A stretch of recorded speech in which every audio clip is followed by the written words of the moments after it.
Mm. Hello, everyone, and welcome to the Hope Report. Your light in the darkness, brought to you by the Lindell Recovery Network. I am Jason Perry. I'm Melissa Huray. We're here at NRB 2023. I think we have my favorite guest of the week here with us, Raymond Arroyo. Oh boy, if this is your favorite, it can only go up from here, but okay. No, Ray, I've been a fan of yours for a long time, and it's funny. I don't find normal stuff funny, like the show Friends. Everybody loves Friends, and I'm just like not into it. You're the holdout. Yeah, well, I started watching you during COVID when Fox was doing an endless loop 24 hours a day in my home, which I've since stopped. But when you'd come on, I'd be like, everyone raise on. Yeah. So Seen and Unseen, the Friday Follies. I love everything. So now you put me on an endless loop. I'm glad Fox will like that. At least put me on an endless loop. Yeah. No, I had to binge watch on YouTube, so I was recapping some of your stuff. Thank you for coming on. We're blessed to have you. Thank you. Delighted to be here. Awesome. Delighted to be here. So I've got a 15-month-old, a 4-month-old, a 4-year-old, and I've got a son due in October. And we have been going through the children's books. Yeah. Like page by page, image by image, right, trying to make sure that no one's polluting our kids. Yeah. And your work has made it come to our attention. And I didn't know from Fox that I thought you were a funny guy on commentary. And just looking at it, the quality of them and the responsibility that I think that you've taken with our children's hearts and their eyes. Well, look, I'm the father of 3, and that's how I stumbled into, because I've written a lot for adults. I've written biographies and comedy books. Laura and I wrote books together. I've done spiritual books I've edited, but I wrote a middle grade series called the Will Wilder series for Random House, which I'm still writing. And that got me into classrooms, because you have to go to classrooms to talk to kids about the book. And you learn a lot when you see very poor children in classrooms, very wealthy kids in classrooms, and the cross spectrum of society. The problems that children deal with are the same. Yeah. Right. Most of it is mom and dad are either not present or not present enough. Yeah. And the kids are confused about the things. All kids are confused and worried about the future and what's going on in their lives.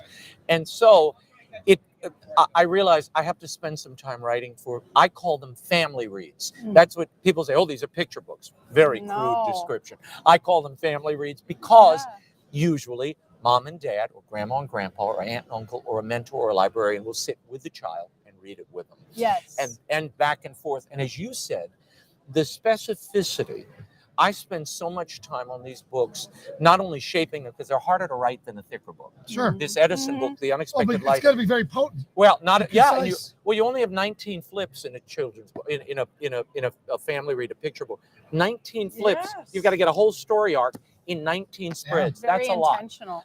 That's hard, really hard. Yeah. So you really have to boil down your story to essentials and tell it really tightly. Then, how visually are you telling this story? And then I usually rewrite after the pictures come back, because the pictures will do a lot of your story for you. So you're filling in the gaps. And kids are so intuitive. They see details and they pick up nuances in the illustration that adults miss, which I love. And frankly, we plant Easter eggs in the story for kids. Can I talk about that? Yeah. So my daughter B cannot read yet. She's 4. Yeah. But what she does is, once she understands what the characters are like and who she goes in her room and she writes her own story, reading to herself, making it up as she Yeah. and the Easter eggs you're talking about and the things she pulls out, because what am I doing? I'm looking at the word and I'm looking at their faces and whatever, and the stuff that she pulls out, I'm like, I didn't even know that was in the picture. Well, the cover of, if I can have this book for a second. This is the latest is The Unexpected Life of Thomas Alva Edison. This is a series about great lives, now American lives. I'll probably broaden it in time. Edison, of course, the great inventor, but he was thrown out of school when he was in 2nd grade, which I had no idea about. No. He was thrown out of school. I found a quote from him as an old man, and he said, "My mother was the making of me. She let me follow my bent, and if not for her devotion and faith in me at a particular moment in my life, I should never have become an inventor."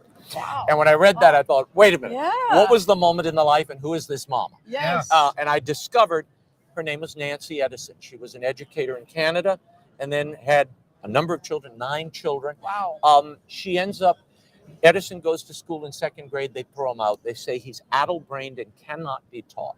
Yeah. Very likely had ADHD. Yeah. What a surprise. Yeah. She takes him home Nancy Edison and says, I'm going to homeschool him myself. How Thomas Edison and his mother are not the patron saints of homeschooling, Oh, yeah. I don't know. Because that was the end of his formal training in the classroom. He never went back to school. She fed him the classics. She gave him scientific compendiums, electronic discovery about natural sciences. And then she did something so important. She allowed him to tinker and make a mess. She gave him a chemistry set. She let him create his own telegraph from a neighbor's house. So he was absorbing knowledge and then putting it into action. That is how he invented as well. That's he would amazing. take bits and pieces, tinker and play with them until he found a solution. And then he would patent it and make millions and millions of dollars. But I love, just to go full circle to your daughter, when kids see the cover of the book, we're looking at Edison and the battery operation. Kids always say, who's the ghost lady in the back? Oh. I said, that's a great perception, because in many ways, she is the ghost lady of the story.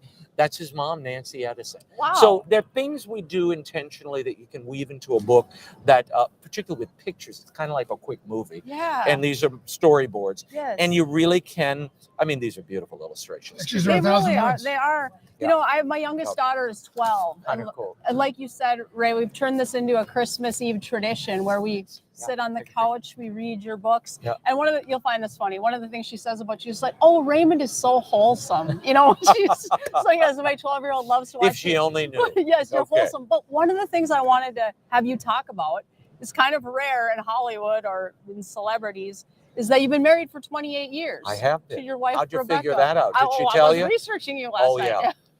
Yes, so that is amazing. I mean, 28 what years, a yeah. wonderful example. Well, we met, you know, I think it shows. I was in the theater in my early life, and I was directing a play, and Rebecca came in and auditioned for me. And I tell everyone, audition all your wives. She hates when I say that. But she made it through callbacks, and I made the right choice for leading lady. Hey. Yeah. But no, 28 years has been great.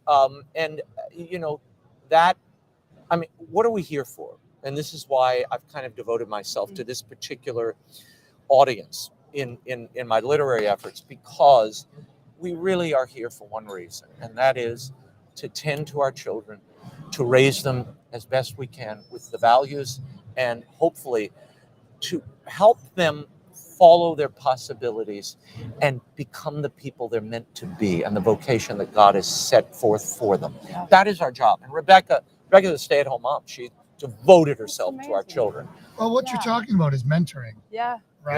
Yeah, Which has discipling, which has Devotion to children. Yes. which has been outsourced, unfortunately, too much to the teacher, the coach, the youth pastor, instead of the parents, right? Right. And and I think one of the key things about this story that you mentioned was the mom stepped in as the mentor and poured in. Yeah. Right. And Jordan Peterson talks about this all the time too, and particularly with boys. Yeah. How modern education wasn't designed for boys, and that's why we hit them with all these labels and all this stuff, because we don't let them play enough. Well, that's what I They need love to be about- exhausted. That's what I love when I got into this story. And I will tell you, there was some resistance, because here I tell, and the kids, of course, love it. Edison, when he wanted to discover how fire worked, he lit a little flame in the barn See and what burned the thing down. happens. Dad had to spank him. And Dad look had in the to early part, spank him. he wanted to see how honey was made. So he ripped open a Oh. beehive. He wanted to see how a grain elevator works. So he climbed the elevator and threw himself in. Hands-on. Very hands-on, curious, Yeah. rambunctious, Awesome. welcome That's to great. boys. Yeah. But his mother, more than mentoring him, and this is the key thing, my takeaway from the Edison story, his mother, because she was so close to him, and the way my wife is close to our children, I'm sure you're close to your children. When you're close to a child, you begin to pick up things. You see where their passions are. You see what lights their eyes and what they're excited about that no one else can see. Yeah. Not a teacher, not a friend, not somebody from afar. Only you have that knowledge and access to them. Nancy Edison recognized the curiosity and that he wanted to see how things worked. He wanted to understand the inner mechanism of the world. So she leaned into that in the education. Yeah. And I'm sure this wasn't the education of a Yale, lettered professor. It didn't have to be. Yeah. She allowed him to feed his mind. And he was a reader of the rest of his life. Edison was deaf by 12 years old, which I didn't know. I didn't know that either. And again, So he learns how to lip read. no, He was, you know, he could Everything kind was of, written. he was mostly deaf. He could hear slightly, but if you look at the film reels of people talk, the old news reels, in in the late end of his life, people are literally yelling in his ear like this. They're all yelling, and he's going, you know, he's listening, training to hear. Yeah. Curiously, this is the man, Thomas Alva Edison, who was effectively deaf when he created what he called talking machines, the phonograph. He would have the first record label, Edison. And That's on the amazing. second floor of his labs in West Orange, you could still see it. There's this room where he would record opera singers and bands and orchestras Very loudly. very loudly. And there's a horn. There's literally a horn with a felt bass next to his chair. He would put that there and press it against the Vitrola phonograph to hear the music coming out. And they're auctioning off his piano. And I saw it. The clapboard on the piano that covers the keys, at one end, it's all gnarled up, like somebody took a screwdriver to it. It's horrible. It's all gouged. And I said, what is that? Oh, that's where he would bite down on the end of the piano so he could hear the music vibrating through his skull, because he couldn't hear it with his ear. That's absolutely Like a incredible. cochlear implant. Like- Yes. So People play. in the 15 minutes I've been talking to you, I've learned so much. Go ahead. Melissa. Yeah. No, my mind is blown. I'm just always so impressed with, I don't know, I'm drawn to people like you who are, you know, they have a platform, but you use it for the good, a man of faith. And I would love to know about your faith story, about how you came to the Lord. I wish it were dramatic. You know, some people have these great dramatic stories. You know, I was running a brothel and an opium den in New Orleans, and then I can't. There's none of that. I don't have any of that. He's joking. I'm sorry. I'm sorry. I don't have any of that drama. That's okay. No, I was raised a Roman Catholic. In New Orleans. You know, New Orleans is I always say this: the God and the devil walk side by side in New Orleans. They don't hide. Neither party hides. Kind of like Key West. Yeah. Well, our faith. Yes, well, more than exactly. Key West. Darker than Key West. Yeah. I think the devil's a little more out and proud than God. But But One street away. in New Orleans, Yes, we yes. fly our faith colors boldly. I mean, we have big festivals and feast days, and people still do pilgrimage from churches during Holy Week. You don't have that in many other places outside of Rome. Right. You know, and there's patterns of life and a liturgical rhythm in New Orleans that I've always loved. Yeah. Our people are out and demonstrative in their faith. Yes. And that holds the center. You know, we have more adoration chapels and more prayer groups than anywhere per capita in the country. Wow. In New Orleans. Well, why? Because the counter, Yeah. the vampires the and evil everything is else. just as Yes, pronounced. yes, that and makes it's right sense. there. You see it. You know, Yeah. and there's always been that strain of voodoo, Voodoo, and the demonic. It's there. The demonic is obvious. Yeah. The Yeah. occult. So Wow. when you come from a place like New Orleans, it's hard not to have faith. I always say pagans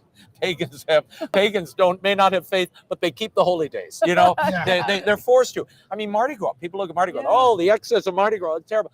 Mardi Gras is actually it's a pagan ritual, but I call it our Lenten preparation because, first of all, many faithful families found the old Mardi Gras crews and are still in charge of them. And if you're inside those Mardi Gras crews, what you realize is they're family affairs. They're king's balls and queen's dances, and there's a lot of philanthropy. I mean, a group, I was Grand Marshal of a few years ago, Endymion, they give money to a children's hospital every year. Throughout the year, they're doing philanthropic work. And then a few weeks out of the year, they have this kind of big celebration. Yeah. But the celebration is to kind of, you come together. It's like this convention in some ways. You come together once a year. You see people you don't see throughout the year. You celebrate, you party, hopefully not too much. Yeah. But when that stops on Ash Wednesday and Lent begins, after literally you've been partying since 12th night. Yeah. 12th night is the 12th day of Christmas. That night, that's when the carnival season begins. Top of Wow. December 6th, January 6th, all the way to Ash Wednesday. When that stops in New Orleans, you truly feel deprived. Like something in my life has stopped. Dopamine It's goes now down. time to go into the desert for 40 days, and you do it. Yes. And there are no more parties. There's no more dressing up. There are no more tales or champagne or parades. That's over. Yeah. And you feel it all over town. Oh, yeah. So what I love about that is it's not something private in the home. It's not something done in your parish or your church. It's a communal, Yes. liturgical and Lenten practice, a reminder that God gives you a season of joy. Yeah. He gives you a season to Feast be and with him famine. in quiet, Yeah. in sacrifice. Ashes And then you sacrifice. rise again with him on Easter. Yes. You feel that in a different way. It's a different kind of celebration, Easter, than Mardi Gras, obviously. Yeah, right. So I've always loved that. And frankly, even when I drifted from my faith, when I lived in New York, that rhythm was always in me, that sense of God, that connection to him. I never left. Because you were sealed with the Holy Spirit at a young age. Yeah. And I had good parents. Yes. My parents are still faithful, still married, 55 years. Wow. And are, devoted good people who are really hardworking people who taught me a great deal, and faithful. So that example. One of the first things I learned today is I don't do tinsel. Okay, but I do put beads. I do steel bead, or after silver Mardi Gras beads. parade. I do No. Collect them at If my Mardi wife Gras. has a lot of beads from Mardi Gras, she's in trouble. But anyway, That's where she's getting them. I won't tell on you. Exactly. The secret's safe with me. What's her name? Lauren. Lauren. The secret's safe with me. So, anyways, we use beads because I always thought tinsel was about the sparkle. And the first thing you sat down and you I dropped thought it was some about icicles. Yeah. Many people think, it's icicles. It's supposed to be icicles. I thought it was to make the light sparkle. No. So would you please tell everyone where this came from? And you have a book about it that'll frame it. I have a book called The Spider Who Saved Christmas, which is actually a very old Eastern European tale that might be more than just a legend. We don't know. It appears in some early homilies in the 2nd century. So it's a cool story no matter what. It falls what I call, and I love these stories. Look, my friend Mel Gibson did this with a passion. Do you think that Charlotte's Web might have been a play on this? Maybe. Because remember, she saved the pig. She does save the pig. Right? Yeah. So again, I didn't mean to cut up. But I know this story very well. E.B. White actually had a farm in Brooklyn, Massachusetts, and he raised pigs. And one day he had to slaughter the pig, and it broke his heart and his family's heart.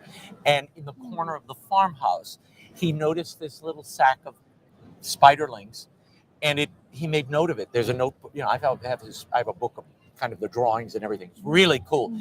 And out of the loss of that pig, this story kind of germinated, and he started writing it. That's where it came from. Okay. So I don't think it was connected, Okay. but there's a spiritual connection between my spider, Nephelia, and Charlotte, definitely.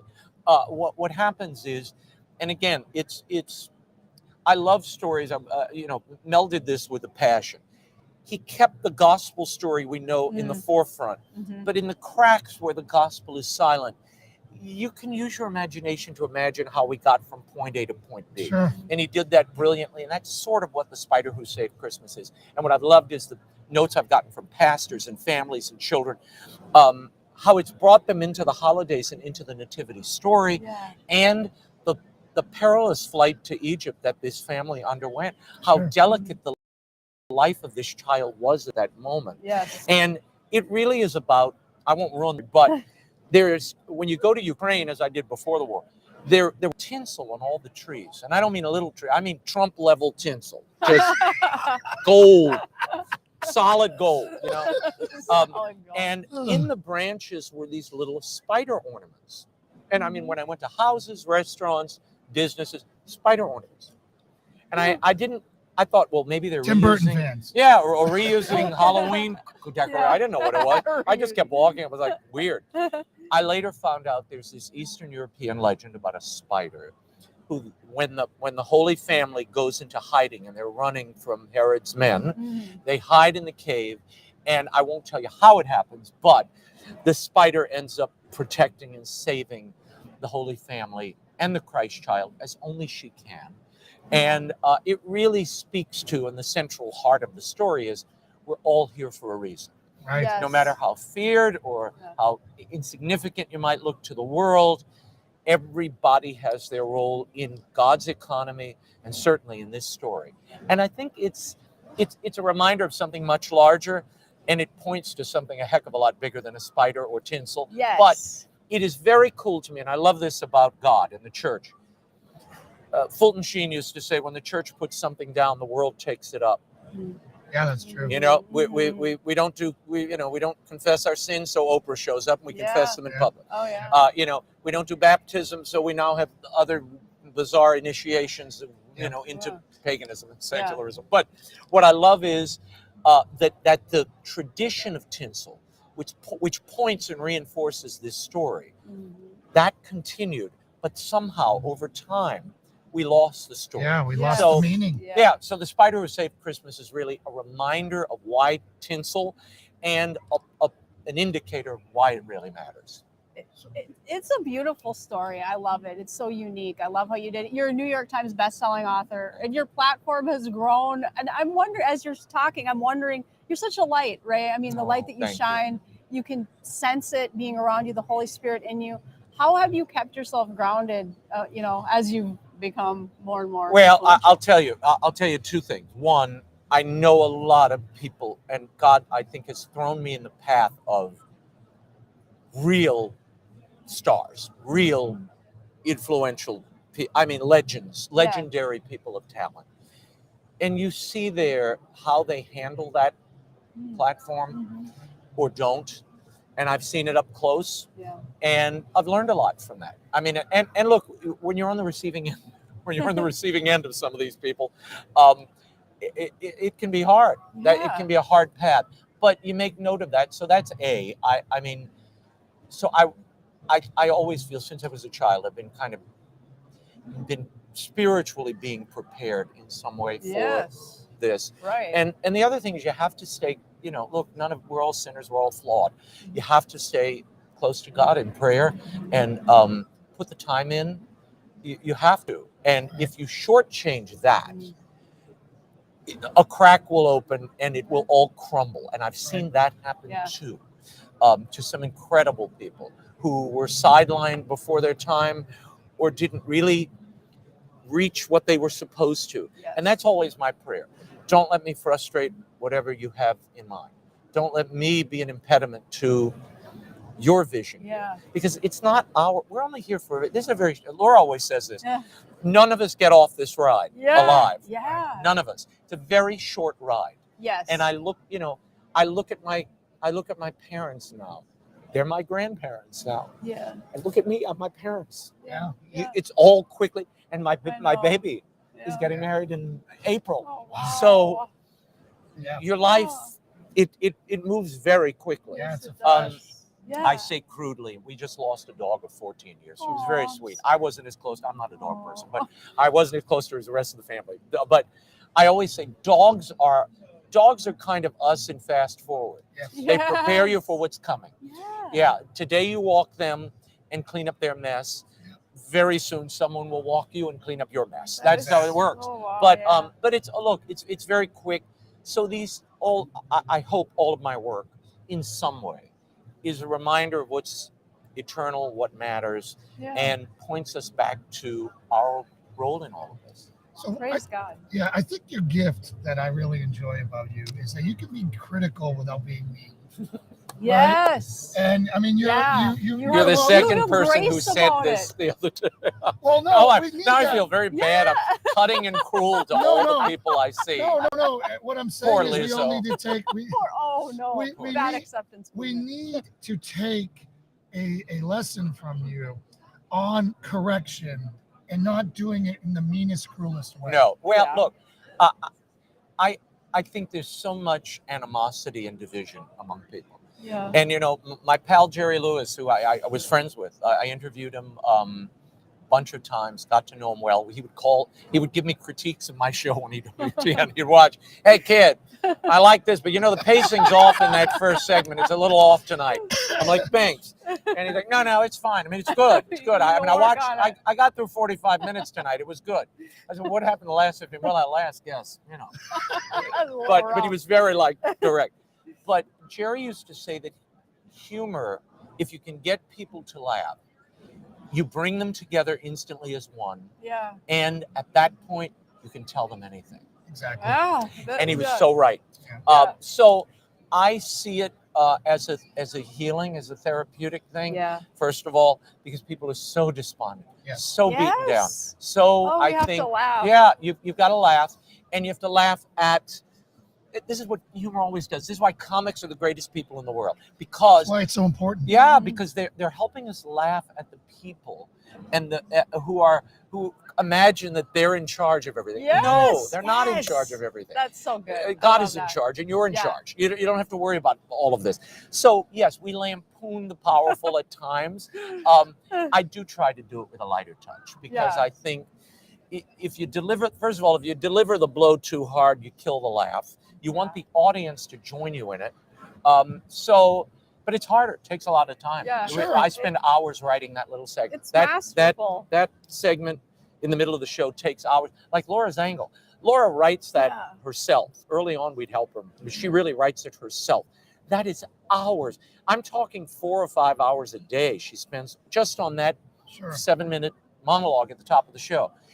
It's labor intensive, and then when you add humor in, That's it's the double delicate balance. Yeah, it's Yeah. double the work. I love It's your hard. chemistry, you and Laura. You seem like you're genuinely good do. friends. And I just have to say before I forget. She won't let me look her in the eyes, and I have to bring only white M&Ms to her wow. and blue Oh, M&Ms no. on Wednesdays. Wow. That's all she allows. It's very sad what's happened. No, Well, we're very it's close. very We're sad. friends. When you were talking about the Grammy recap your Grammy recap with Sam Smith, and you called him a plus-size Marilyn Manson. I had forgotten that. I was laughing. Well- I almost just shot water over both ears. Well, if the stiletto fits, you gotta. I was watching it Yeah. in my room last night, laughing with myself. Well, Yeah. he's look, they create.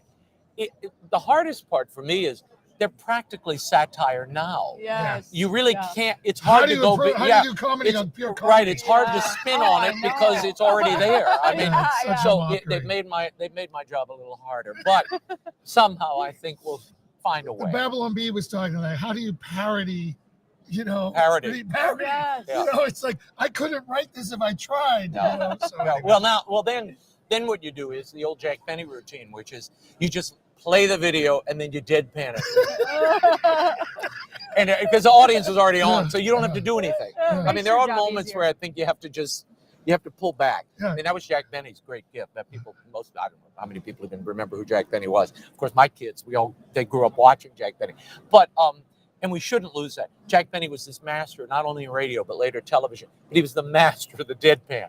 Nobody could pull it back like Jack Benny, and he was hilarious. awesome. Yeah. Well, I want to be respectful of your time. Yeah. Thank you for Thank giving you. us so much of it. Thank you. You are a true gentleman and a light in the world. Keep it up. You're Oh, you're everything I very hoped kind. you would be. It Oh. was an honor to meet you. Well, Raymond. now I'll go dash all your expectations as I leave the set. Oh, and coming up I should tell you this, I don't know if I mentioned it.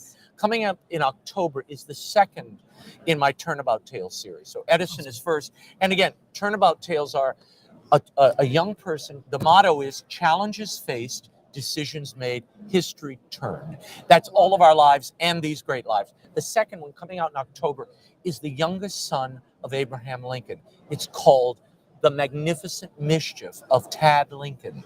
And it's about how Lincoln, in this case, Nancy Edison saves her son. In the Lincoln book, it's about how a son saves his father. Wow. Oh, And that's good. and it's tied to a particular holiday and a national tradition. And it's a really powerful, sweet, and fun book. Well, thank you for not writing Amazing. brain dead child books. Yes. Thank you so much. Well, I don't think I'll be doing the Sam Stein Yeah. Loves You book anytime soon. But if I do, I'm bringing it right to you first, Jason. Amazing. All right, that's all we have for you. Thank you so much. God bless you. We'll be back with our next guest. God bless.